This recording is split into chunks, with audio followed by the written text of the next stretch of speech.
Oh, hello, hello. Last week, Rabbi Juan spoke at a synagogue. What's it, Beth Shalom, and Keith is his name. Keith gave this like really awesome introduction to Rabbi Juan about how wonderful he is and all the stuff that he's studied and all these things. And I'm like, man, I'm nowhere near this guy. I can't do like this cool introduction and stuff. So anyways, Rabbi Juan's going to give us an awesome, the magnificent Rabbi Juan is going to give us a little bit charismatic. He's going to be, but he did get a really awesome presentation last week. You guys missed those who didn't get to go. Did they record it? Yeah. But it was, I mean, it was, he did some of it here, but I think some of the things that he spoke about, he didn't present. Right? Yeah, I think my dad said I talked for an hour and a half without stopping. Like, it was really fast last week. I mean, he was just like covering it like amazing. All right, so we'll go ahead and start with a little bit of a story. Can anybody tell me who Rabbi Chaim Vital is? Stephen? Failed the class. Mime? Failed the class. Chaim Vital was the student of the Arizal. Can anybody tell me who the Arizal was? No. He's what? He's what? What is? Yeah, so he is Isaac Luria. So in Safat, there were a circle of Kabbalists, Isaac Luria, Chaim Vital, and others. Isaac Luria is the one who founded Lurianic Kabbalah. So his student, Chaim Vital, wrote something called Sha'arei Kedusha, the Gates of Holiness. And in it, he says something that's very interesting. He says that every mitzvah in the Torah corresponds to a part of our body. That is to say, there are commandments that correspond to our hands, some that correspond to our feet. And it's interesting, if you look at Psalm 1, if you remember, it says, blessed is the man who does not walk, among sinners, loose translation. And it even says, who sits in the seat of mockers. So there's a mitzvah right there with your feet. You don't walk, and yashiv is to sit. So even your tachas, your bottom has a commandment. It's to not sit in the seat of scoffers. Now, the point of this, according to Rabbi Chaim Vital, and this is sort of the connection back to kashrut, or to Shabbat, is that God forbid that in the resurrection, you would be resurrected, and metaphorically, you would be missing a hand, or you would be missing a leg, or you would be missing a finger because you did not give life to those aspects of your body because you did not keep the mitzvot that were related to those aspects of your body. So, of course, this is metaphoric, but the idea is that Hashem has given us the ability to worship Him with every aspect of our being.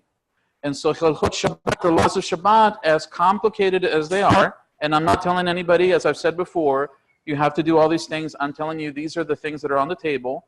These are opportunities for us to, become more cognizant of Hashem's presence, especially on Shabbat.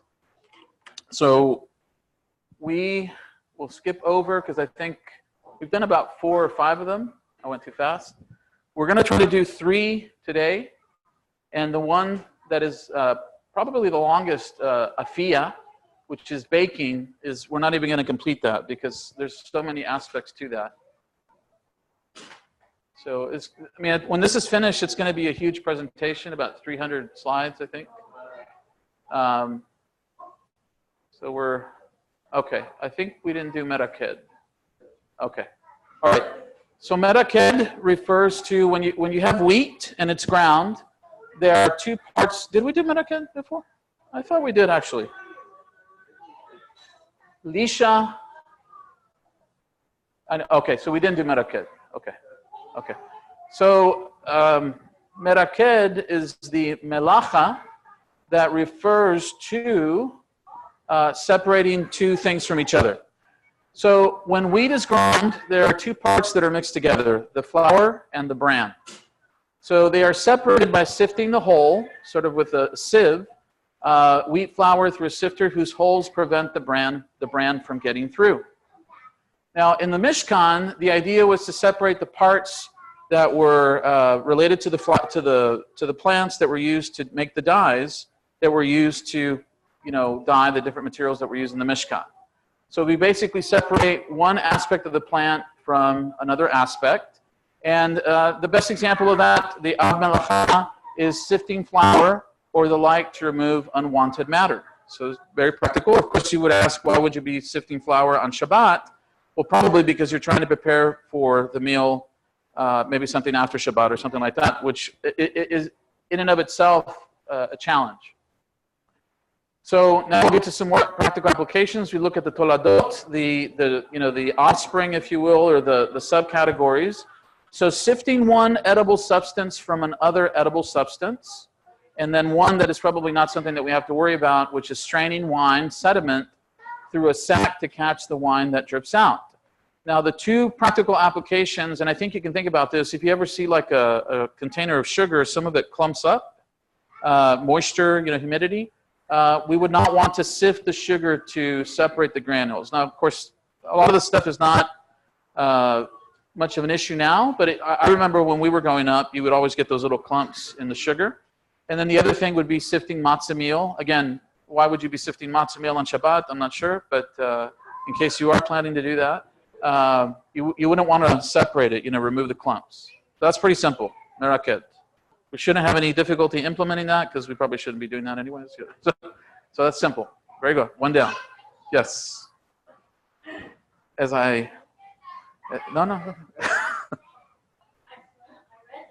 In the Talmud, there's something that says that it's okay to pour water over some wine sediment, and then the water goes through, and water at the end after you pour it through the I guess a filter or whatever mesh, even though the water picks up some of the flavor from the grape resin or whatever. But I think the issue has to do with as related to Shabbat. Yes. Related to Shabbat. I would have to check that. Yeah. All right, so we'll continue with Lisha. And this is, again, you can get into the question of why you would be doing this to begin with, but it would probably be because you're preparing something for after Shabbat. When flour is sifted, it is combined with water to make dough. So the concern is that in the Mishkan, you would be combining one element with another element with liquid, and you're making basically something that is a thick mixture. So the melacha, the prohibition, the creative work was the plants would be used for dyeing, were ground and sifted, and then the powder itself was mixed with water to make a dough-like mass. So the prohibition has to do with using liquid to make a dough with many different things. And the examples of that are the toladot are forming mortar, cement, plaster by mixing water. Now the Torah, or in the Talmud, there are prohibitions on two things: making a thick mixture, which is what the Torah actually prohibits, and then a thin mixture, which is belila rakah, which is not prohibited, but it's derabanan. It's a rabbinical prohibition. Now, what are the practical examples of this? Well, the practical examples would be at the bottom. Let's say that you ran out of what's there's a mixture. It's not peanut butter or almond butter, but it's a chocolate one. Something like the Nutella. So you don't have that, and you have cocoa and you have butter. You say, well, I'm going to make me some natural Nutella on the spot. That would actually be considered a violation of this melacha. So again, it's not something that you probably would encounter on a typical day, but on Shabbat it would be considered problematic. So if you're dissolving a liquid with sugar, instant coffee, etc., actually that's permitted. I'm sorry, but if you were making the Nutella type thing, that would be the prohibition. Okay. Yes, so it's a thick. Yeah. So you think about. I'm going to add a picture because I saw one. No, I'm talking. That would be the clay mortar type mixture. So the practical applications: butter and margarine, as we talked about. Now these are getting into a little bit more practical. If you go to the kosher deli, they have packages of Israeli mashed potatoes. They're powdered. So if you have that technically on Shabbat, you should not be mixing that with water because that's a belida ava, like a thick mixture. Salad oil is not an issue because it really doesn't combine. You can pour salad oil onto salad. It's not one mass. And those people who are more, you want to say extreme, or they're more meticulous in this observance, they can make egg salad on Shabbat, but they would follow different procedures to do it. They would not do it in the way that it is normally done. Yes, Stephen would use his elbows, different things like that. So again, for the most part, the egg salad is going to be a more extreme issue. It's permitted, but if you're going to do that, maybe you could do it with your left hand or something like that you normally wouldn't do. She's got a smile on her face, so I know this is trouble. This is important. Okay, so I know that tearing is not allowed, right? Mm-hmm. But if you're tearing like something for immediate consumption, it's okay, right? Yes, for food purposes. So why wouldn't doing some of these things, because it's for immediate consumption, also be allowed? Why couldn't we apply that same principle? Well, okay, so if you're making a mixture, the dough, what are you going to do with the dough? You can't eat it, right? Well, for example, you can make this, like you said, this peanut with chocolate with or peanut butter with chocolate powder mixture. You can roll them into bowls, dip it in coconut flakes, and then eat it. Yeah, I mean that would be because it's for immediate consumption, Yeah. Wouldn't it be following the same principle? Yeah, but I think the argument, though, that it is a Torah prohibition, the Ramanan, you may have a case, but the Torah prohibition is for a thick mixture. Yeah, for clay. Do you know what references in the Torah for that? I can look them up for you. Yeah. So.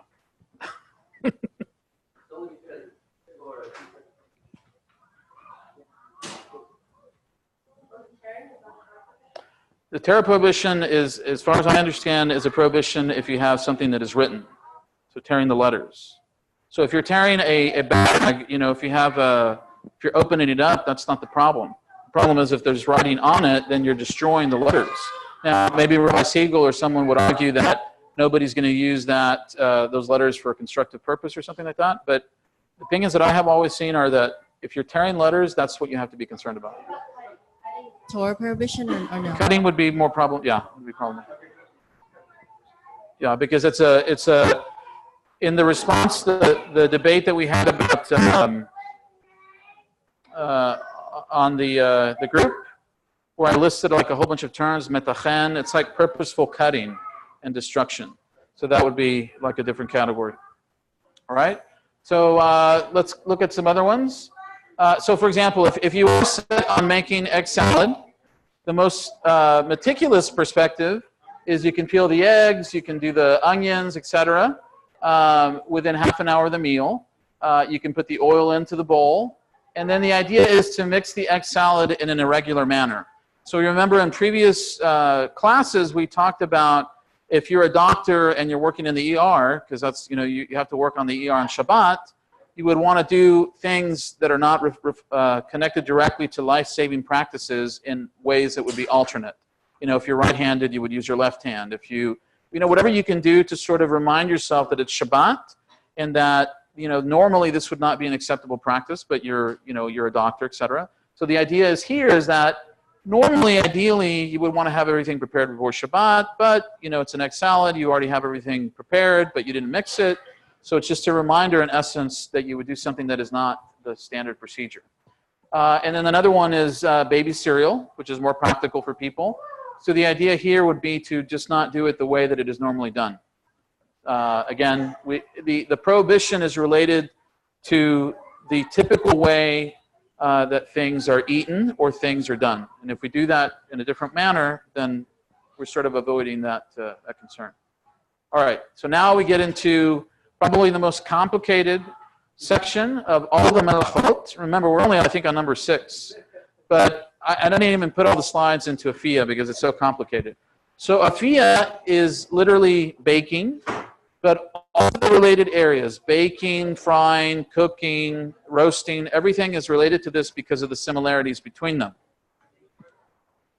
So the first thing that we have to look at is the principle, which is softening a hard object or hardening a soft object by means of fire.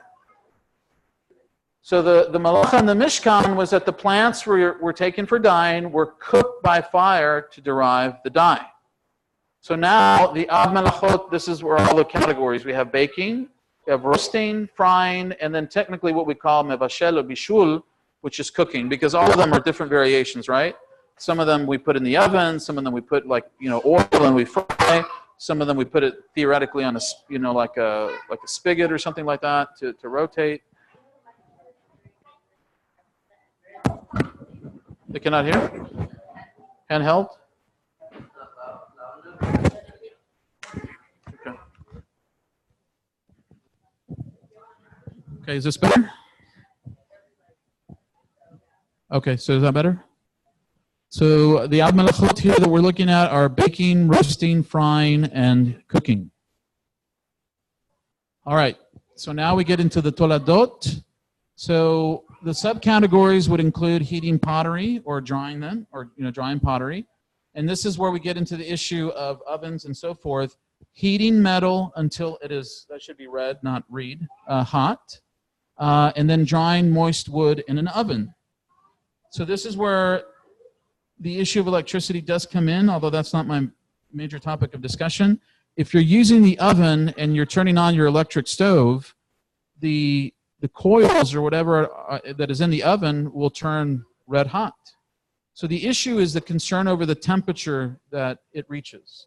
And that in and of itself, even if electricity was not an issue, is the challenge, because now you've heated it up to the point that it's red. So the concept that we've talked about before is Yad Soledet, which is your hand. If you have to reach back by touching something, then it's too hot. Now there's a debate about what does that actually encompass. And some it starts at 140 degrees and it continues to 158. But the hand test is if you have to pull your hand back, that's when your hand recoils. That's Yad Soledet. So food must never be placed directly over a fire, especially in the cases where it's uncooked. And that's really the concern. But we do have concerns when food is cooked. And that's what we're going to look at. So uncooked food should never be heated in a manner if it may reach Yad Soledet. So the issue is that if you have a piece of meat that is already cooked, from the perspective of the rabbis, you cannot cook that food again. It's already fully cooked. However, if you have soup, let's say you have soup or stew, then the issue becomes, well, can you technically cook it again? If you have a piece of bread, you baked it, but if you have a hot plate of or bowl of stew, and you're going to put that bread into the stew, theoretically the bread might not be sufficiently baked, and so by putting it into the stew or the soup, you're causing it to complete the baking process. So those are the kinds of things that are of concern. So bishul achar, this is sort of what we talked about. Once the solid food, which contains the liquid, has been fully cooked, it may always be reheated, but in various ways. It is prohibited to place fully cooked food over fire or into a pot that is over a fire. So let's say that, I wish I had some props, but let's say that I have two shoes here. But let's say that this was a pot, and if you had another pot, I know this looks odd because it's shoes, but if I'm placing them like that, that would be technically acceptable. But if I were sticking the pot into another pot, that's too close to the normal way of cooking food that it would be considered, you would possibly be inducing bishul, or cooking. So we'll look at that a little bit more in depth. So bishul achar bishul, so cooking after cooking for liquid is going to be different than it is for a solid food, which is what I mentioned in the beginning. So fully cooked liquids may never be reheated when they are cold. So you have soup, you stick it into the refrigerator, you take it out the next day, Friday night, you stick it in the refrigerator. Technically, you cannot reheat that soup. because the soup may become cooked again.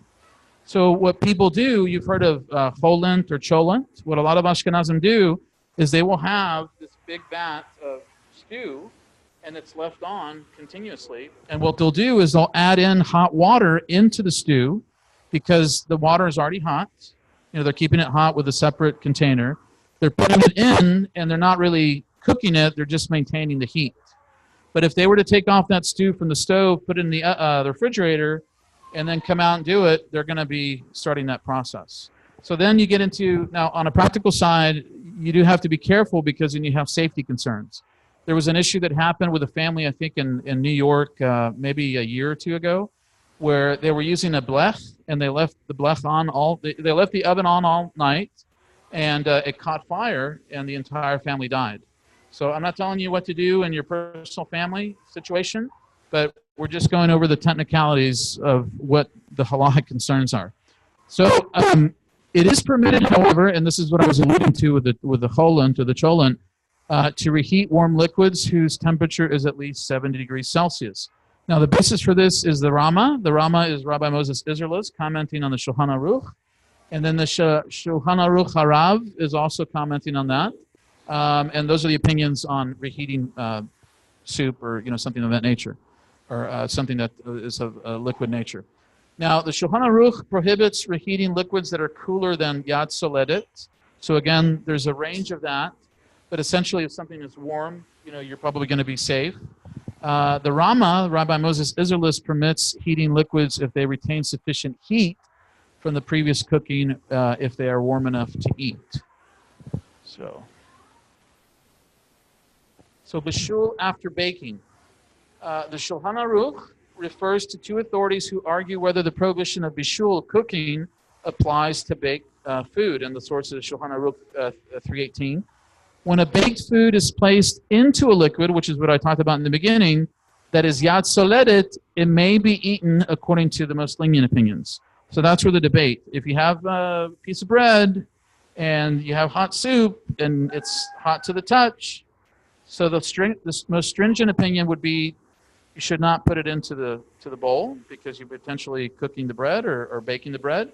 But some would say yes. You already took it out of the bowl. You have it in a secondary bowl, keli sheni. It would be acceptable. And another source for that is the Mishnah Berurah by Rabbi Israel Meir Kagan, the Chofetz Chaim. So what about if you have removed hot food from the fire or from the oven, and then can you return it? Well, you can under certain conditions. If it's already fully cooked, if it is warm, either Yad Soledet or for the Shulchan Aruch, or in the opinion of the Rama, if it retains sufficient warmth. The third one is if you have the pot in your hand and you don't place it on the floor. So we don't want it to get to the point where the floor is a conduit for the heat. We want to keep it warm. And then, of course, if the person that removed it was intending to remove it, but they forgot to do so. And then the last one is the fire to which the pot will be returned must be covered. And that's based on the Shulchan Aruch. So let me say something just in case you don't know. So the Shulchan Aruch is based off of the majority opinions of three rabbis. The first is the Rambam, from the Mishneh Torah. The second is the Rosh, and the last one is the Rif.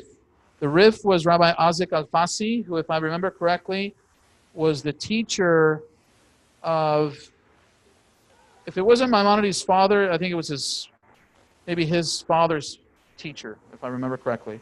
So you have a source before Rambam, and then the Rosh was the writings of Rabbi Jacob Asher, who wrote the Torah. All of them are Sephardic rabbis, even though Rabbi Jacob Asher, if I remember correctly, was actually Ashkenazic, but he moved to Spain, to Toledo. So the Shulchan Aruch basically takes the majority opinion. If the two of the three agree, that is the halacha. So they are basing it in large part on the Mishneh Torah, but they're also taking into consideration developments in the medieval period and other considerations. So, and then the Mishnah Berurah is sort of the last code, which was written by the Chofetz Chaim, in the 20th century, and this is, you could say, sort of the most conservative approach. It's modern, but it's very strict. And the Ashkenazim, would typically refer to something like that. Not all Ashkenazim, they're different texts, but they're always derived from the Shulchan Aruch or something like that. So if the utensil is removed from the fire, it is still considered Keli Rishon. What is Keli Rishon? Anybody tell me? Do you remember from last time? First vessel. So if you have your bowl or your big pot, that is the Keli Rishon. If you put it into another bowl, that is Keli Sheni, that's the second one. And then if you put it into the third one, it's Keli Shlishi.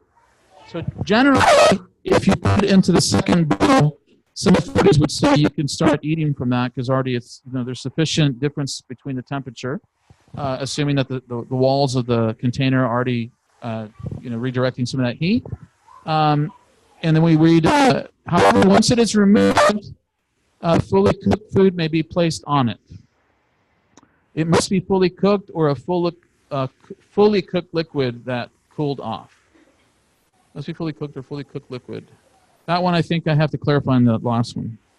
I think I missed an adjective or spelling or something. So, Irui Keli Rishon refers to liquid, let's say soup, that is poured from a vessel that is Keli Rishon, the first vessel, and is considered hot enough to accomplish bishul. So if you're taking the soup from the hot pot and you're putting it into another container, it still may be hot enough to cook. Keli Sheni, this is what we talked about. This is the utensil in which the contents, of a Keli Rishon are poured into. So the Rishon is poured into the second pot, or the bowl. That would be Keli Sheni. Theoretically, it can cook foods that require light cooking. So again, if you have a piece of bread or something that may not be fully toasted, you could theoretically have afia, baking or cooking, take place. Of course, the difficulty here is that you don't know exactly at what point something is fully cooked or fully not cooked. So that's where it gets a little bit tricky. So now we get to the third, Keli Shlishi, the third utensil or the third bowl. So the third utensil containing the hot food is the Keli Shlishi. So this is sort of the example that I've been giving. You imagine a pot serving to a bowl to a bowl. So if you wanted to be the strictest, in your observance, this is what you would do to make sure that you're avoiding bishul, because according to most opinions, including the Chazon Ish, you cannot cook. According to most opinions, the third bowl or the third utensil cannot cook. But the Chazon Ish says that even then, if it's still hot, you may have a consideration where you might have a situation in which you could actually cook food. All right.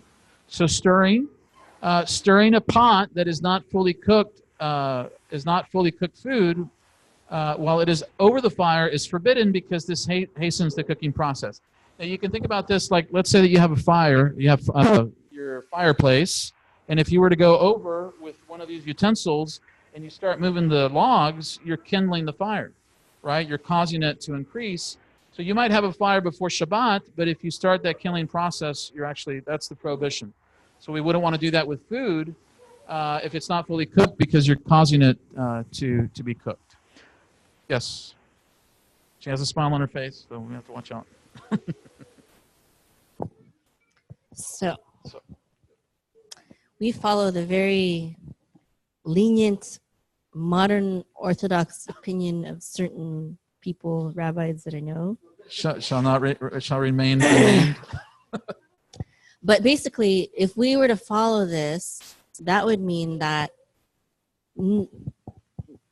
basically no heating up food on Shabbat. Well, there's evening or day, right? Well, there's a couple of ways to resolve that. Like a crock pot would be okay if it was left on from before Shabbat, right? Yes. Normal Orthodox wouldn't plug in or turn it on though during Shabbat hours. Right? That's why one of the reasons that cholent or cholent is so popular among Ashkenazim, because they have this huge pot and it's just there all overnight. I mean, it's on. Yeah. But with the blech, it's so low, right? that it would take a long time to warm anything up, really, right? So theoretically, you would have to leave it on all night. Yeah. Oh, and you'd really have to leave the pot on it the whole night too, or could you put the Yeah, pot yeah, on it later? Well, it depends if, again, technically. So the goal is not to, the goal is for people to know. So it's not, you're rolling your eyes while you're rolling your eyes. So the idea is to know. I'm not telling you what you should do in your home, but I want you to know what is standard among right of center Orthodox communities. So there are practical challenges. Some people will do cold foods on Saturday because they've already eaten the hot food on Friday night. So I recognize that. The second thing is, yes, if you have a blech, you theoretically can leave it on and leave the pot on. But then you would have to be concerned about what kind of food you're leaving on there that wouldn't dry it out. After. Well, where are you going to put the pot? In the refrigerator? Yeah. Well, that's the problem. Why? Because it's already cold. And if it's liquid, then that's the problem. If it's meat, if it's a solid food, then you can reheat it through different methods. So you're saying that warm, you can use it to keep it warm, Exactly. but not Exactly. take from cold to warm? Yes. Unless it was a solid Normal piece of way. meat. If you were to follow the strictest way. If you get one thing out of this and you do that, I think that's like a victory. Right? So Press. the French press is my victory. But no, I mean, the point is, if you go into another environment, I'll tell you a funny story. Yeah. I mean, if I had a friend who was visiting Or HaTorah, and it was Yom Kippur. Now, of course, no one here would do that, but they went on Yom Kippur, and they had this beautiful leather jacket and beautiful leather shoes and a snakeskin belt or something like that. Of course, that's an extreme case. Yeah, they had a leather jacket because they didn't know. And it's like, again, you want to welcome people that don't know, but my only issue is to make people know these are standard practices. Yeah. And how they choose to apply that, the better, So, but it's a very complicated process, and it's something that takes time. And it may not ever, a person may not ever achieve that, but these are things that, if especially if you're inviting people into your home, you might be considerate of. So, all right. So we've talked about this before. Theoretically, there's no Torah prohibition on cooking by the sun.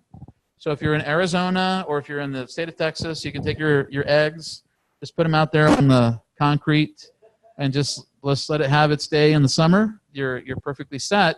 However, that's a personal problem. That's good. Yes.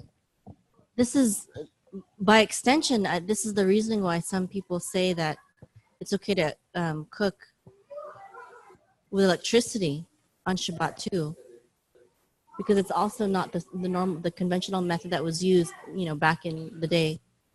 And also the Talmud says that hot springs were allowed to be used. You could cook in hot springs. Yeah, but this is, I would say this is a good philosophical point. This is what I would suggest.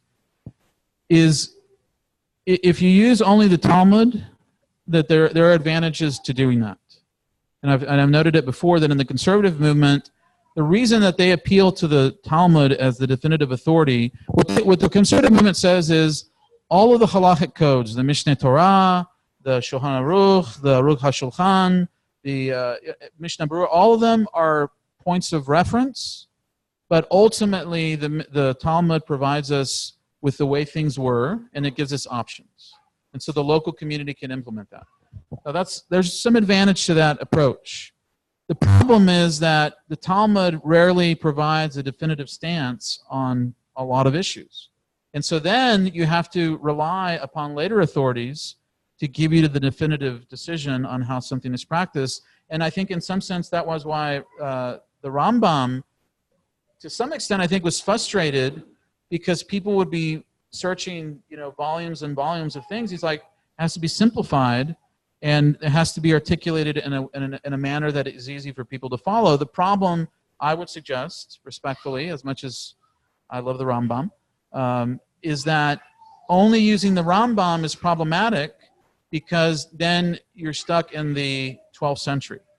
And what the other halachic codifiers do is they're taking into account differences in cooking, technological differences, things of that nature that happen in the 15th, 16th, 18th, 20th, 21st century. And a lot of the issues that we face today, aside from the laws of Shabbat, are how do we handle technology? How do we handle gene splicing? How do we handle all these things that in many ways the rabbis could not conceive of?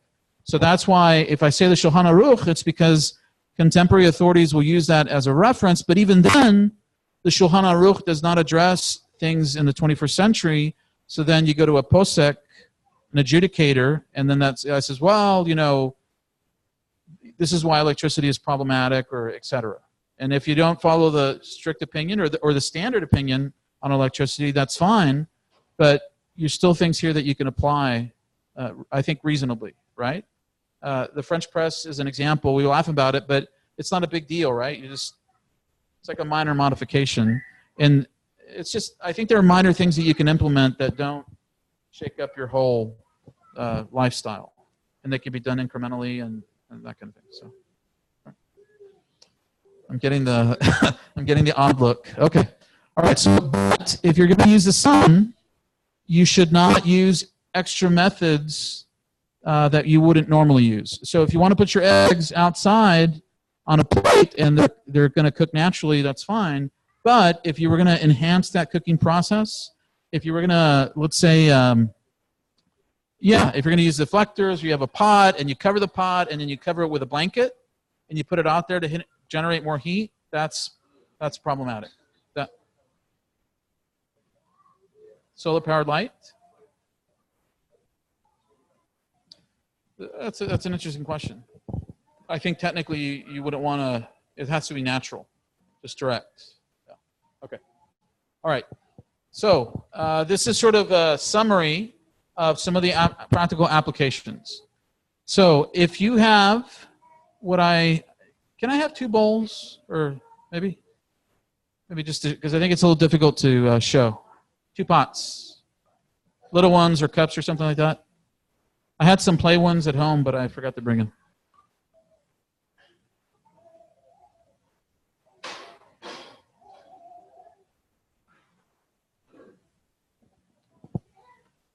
All right. So we have our oven here. So let's imagine that this pot is covered. All right. So we have for those of you who are listening, we have a pot, and we are pretending that it has a cover. And let's say that I take this pot, because I have something here that I want to heat, and I put it on top. That would be acceptable according to the Shulchan Aruch. Oh, no, excuse me. Yeah. I don't know why I have an X there. But if I were to do this, see how they fit inside of each other? A pot of food within another pot, that would not be acceptable, according to the strictest opinion. Now, if I have, let's say that I have an oven, and let's pretend this is our oven, and I have my pot in the oven. If I have a piece of like a steak, and it's already cooked, if I were just to put it on there directly, that would be problematic. We want to do it indirectly. So that's why the prohibition, if you have a blech, you cannot put it just directly on the blech. It has to be intermediary. Because what we're trying to do is we're trying to prevent the unintentional cooking of something, even if we think it's already cooked. That make sense? So this is our heat source. This is our pot. We put something inside, then we're good. Let's say that you had an old-style radiator. You could put food on a plate on a radiator because it's not the normal way that you would cook things. So it's not typical for you to do that. And the IG is the Igeret Moshe. It's the works of Rav Moshe Feinstein, who was very prominent in the 1980s. And then if you were to take your steak, it's already cooked, and you were to put it directly on the blech or the hot plate, that would not be acceptable. You always have to use an intermediary. And then if there's different opinions, if you have food with a liquid component, let's say that you have a thick stew, some people would say, well, you cannot reheat that. and others would say the reason I have the little check and the X is that some would say that you cannot reheat it, and others would say, well, if it's still warm, you can reheat it. Okay. All right, so practical applications 2. It is customary not to remove food from a pot while it is over the fire, since the act of removing resembles megit. Megit is stirring. Ideally, one should first remove the pot from the fire and follow the conditions that we discussed when you were removing it. Chazara, and then returning it. If the pot is too big to hold when removing the food, or if the fire is not covered, it is preferable to remove the food from the pot while it is over the fire, but only if the food has been fully cooked. And I'm sure that's confusing. That's okay. That's all right. To get one of these, it's good. All right. So adding water to cholent or cholent, and it's interesting, because the Rama is from Poland, from Krakow. I actually got to visit. Well, he's not there anymore, but his gravesite is there. Rabbi Moses Isserlis, the Rama, said that hot water may be added to cook cholent or cholent because of the following conditions. Now, it's interesting, and I think this is important to note. Halacha, in my opinion, is never just about halacha. Halacha always takes into consideration the cultural, economic, social, and political environment of the day.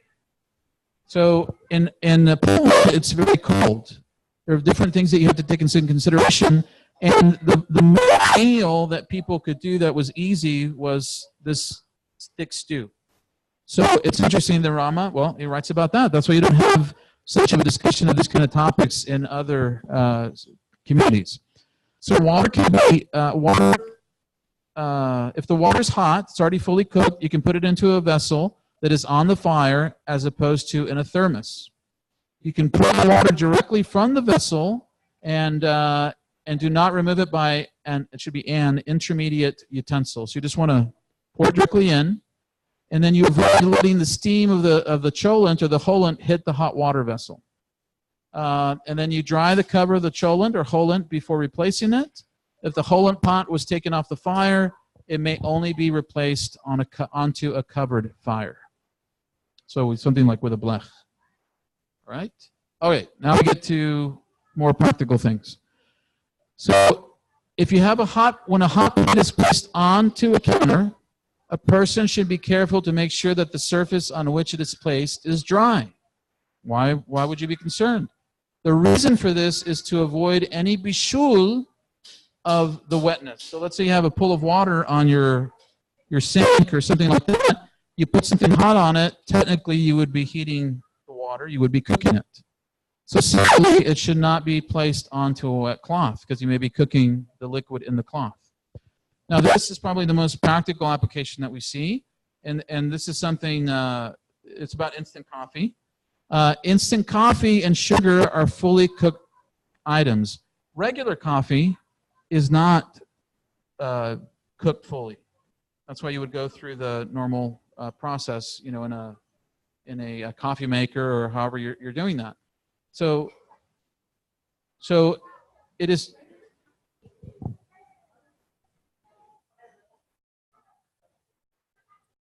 But it requires additional cooking with water.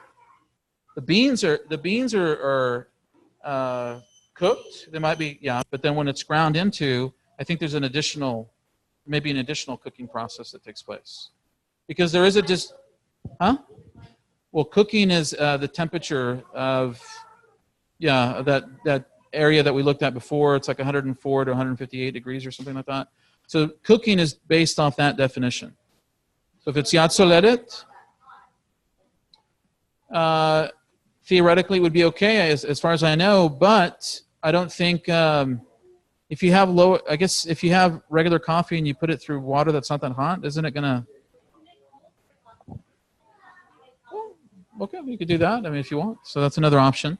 But I would say most people, I think, would stick with the coffee, or before they have it heated on a blech or something like that. So it is, however, encouraged to first pour a cup of hot water and then add coffee and sugar. I think I told this story as well. A while back, we had like a Shabbaton in a hotel, and there was one guy who was more observant than a friend of mine. And he noticed that the guy had put his tea bag into the cup and then poured the hot water onto it. And the preferred method is to pour the hot water first and then add the condiments and the tea in, or whatever it is that you're doing, into to allow there to be some reduction in temperature.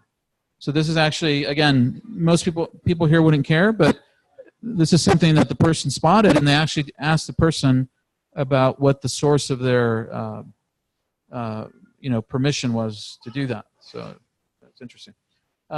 So then if you're pouring the coffee into a keli sheni, a second cup, since the coffee and sugar are dissolved in the liquid, this approach resolves any concern over it not being a solid food.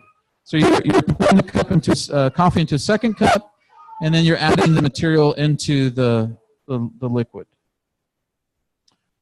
Brewing coffee or cocoa.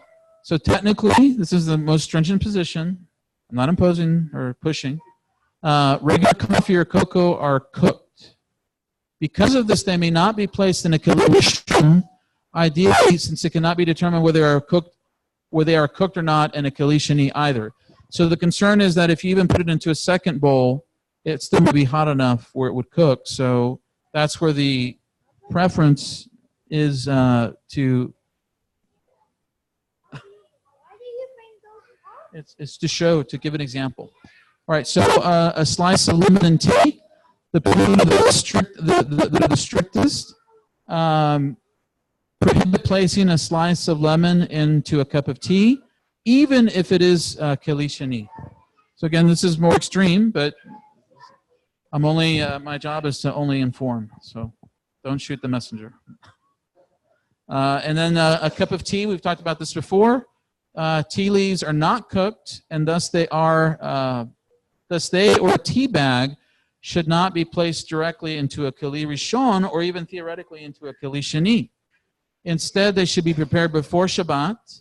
Boiling water from a keli rishon should not be poured on this after it cools, but it may be poured into a cup of hot water and the keli sheni. So if you have another source of hot water in a thermos or something like that, you can put it into the cup, and then you can pour the tea essence, the concentrate, into the tea. And this is Rabbi Israel Merrick Kagan is the Chofetz Chaim. So I know what you're probably thinking is extreme on Lashon Hara, but at least he's consistent. So, all right, so raw eggs should not be placed onto a hot keli sheni. This is because they may cook. Even theoretically, the Hazon Ish says that a third utensil or a third plate may cause them to cook if they're hot. Hard-boiled eggs, it is permitted to heat hard-boiled eggs into a pot on top of the cover of another pot, provided that it is placed in a pot that has no water. So we go back to our example. We've got our pot. It's covered. We have another pot on top, and you put the eggs in this one to warm them up, but they're not. You're not. The reason why do we not want the bowl to have water, or the second pot? Because what? Yes, but what are we cooking? The water, exactly.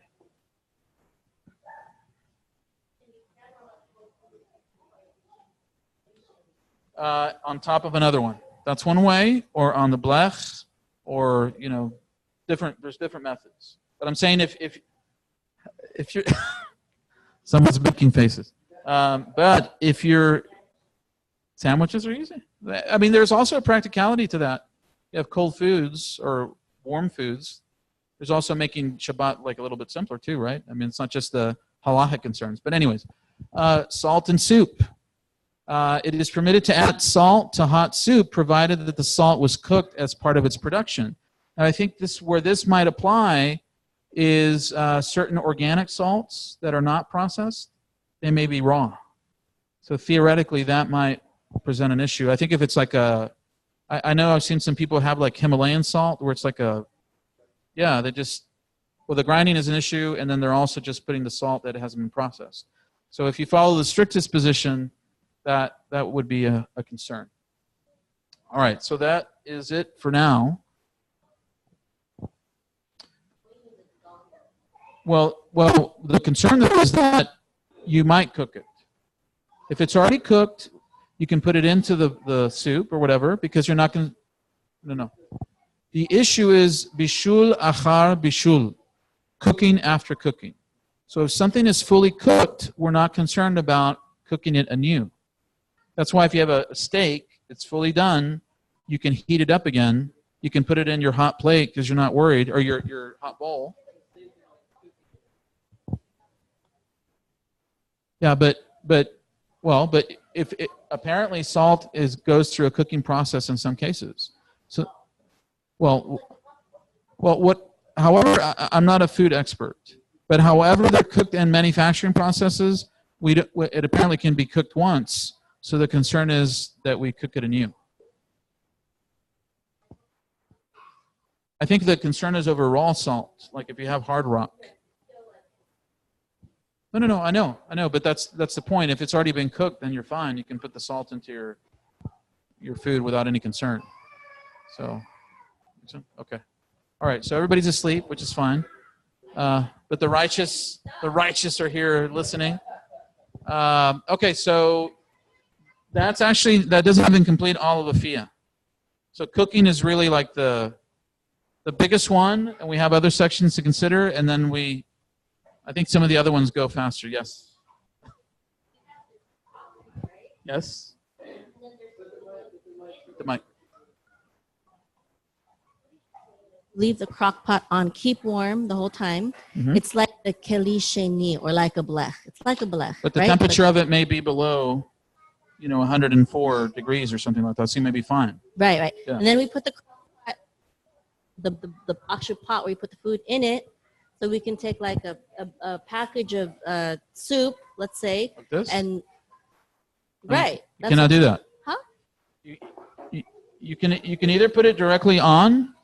So if you have your blech, yes, you can just put it on there directly. So I have my pan. This whole black table is a blech, right? You just put it on there, right? Is that what you're saying? Well, that would be like the crock pot. The pot, so this is the crock pot on the blech. Oh, you can't put the pot in it.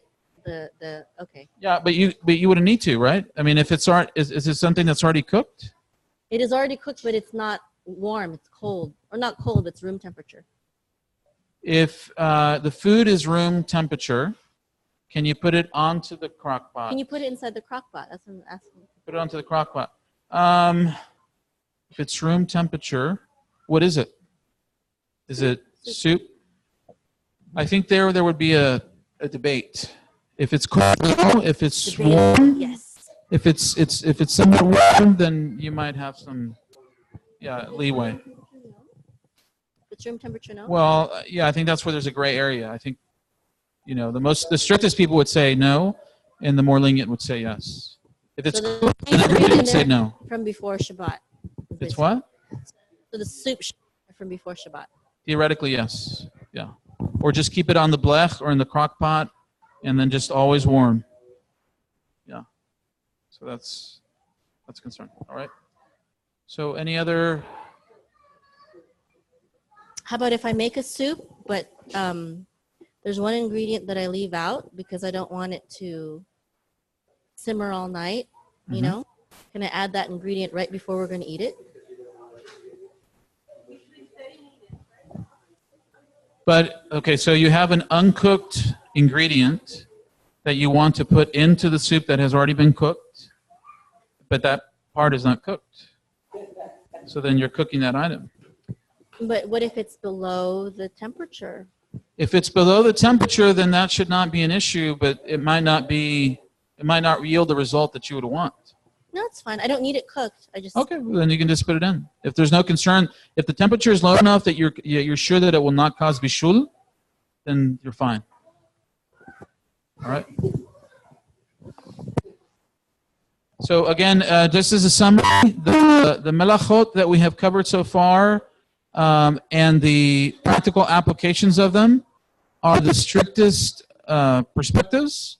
But they are standard within the majority of the Jewish communities that are center-right, shall we say. Stephen, any questions? All right. So this is, I know this is difficult. I know it can be boring, But this is the nitty-gritty. This is the nitty-gritty. If any person was going to go to Or HaTorah, Sha'ar Tefillah, Achdut Yisrael, Young Israel, Torah's Chaim, Keter Torah, any of the places here in Dallas, I'm telling you, the rabbis would expect them to know this, and some of them would be inspecting their homes and going into their homes to make sure. No, not visitors. I'm talking about somebody who is going through their Gi'ur program. So it's sort of a challenge, at least know. If you don't practice it, fine, but at least you should know. Yeah. As opposed to a Gentile synagogue. Oh, okay.